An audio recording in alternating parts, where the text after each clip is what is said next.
Hello दोस्तों, स्वागत है आपका हमारे चैनल डिफेंस अफेयर्स पर।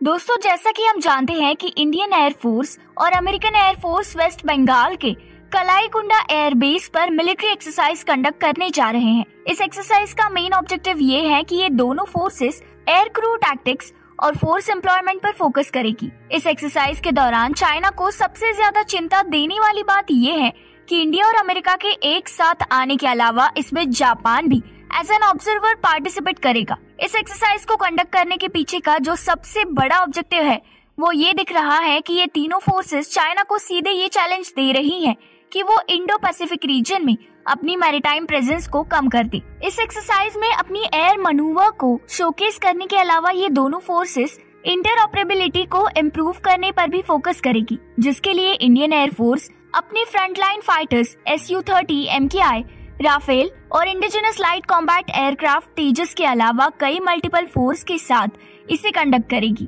वहीं अमेरिका इस एक्सरसाइज में अपनी कॉम्बैट कैपेबिलिटीज को दिखाने के लिए F-15 फाइटर जेट्स को लेकर आएगा।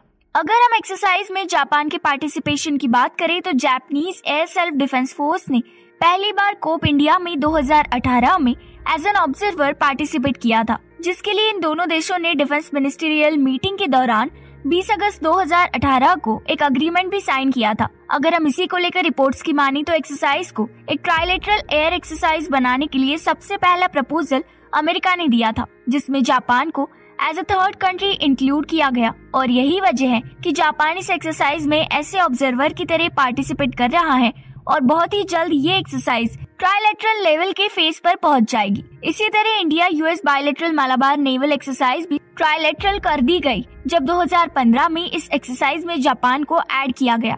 इसके बाद 2020 में ऑस्ट्रेलिया को इंक्लूड करके इसे और मजबूत बनाया गया और इस एक्सरसाइज में आज चारों क्वाड पार्टनर्स मिलकर अपनी कॉम्बैट कैपेबिलिटीज को शेयर करते हैं। इससे पहले इंडिया और जापान ने अपनी मेडन एयर एक्सरसाइज वीर गार्डियन कंडक्ट की थी, जिसे Japanese air self defence force ने होस्ट किया था। इस एक्सरसाइज के दौरान इंडियन एयरफोर्स अपने एयरबोर्न अर्ली वार्निंग एयरक्राफ्ट और IL-78 मिड एयर रिफ्यूलर्स को भी शामिल कर सकती है। अगर हम देखें तो इंडियन एयरफोर्स पिछले कई समय से अलग अलग तरह की मल्टीनेशनल एक्सरसाइजेस में एंगेज्ड है, जिसमें अमेरिका के अलावा उसने UAE के साथ डेजर्ट फ्लैग और UK के साथ कोबरा वॉरियर एक्सरसाइजेस कंडक्ट की है। इस बारे में आपको क्या लगता है, जरूर बताइए।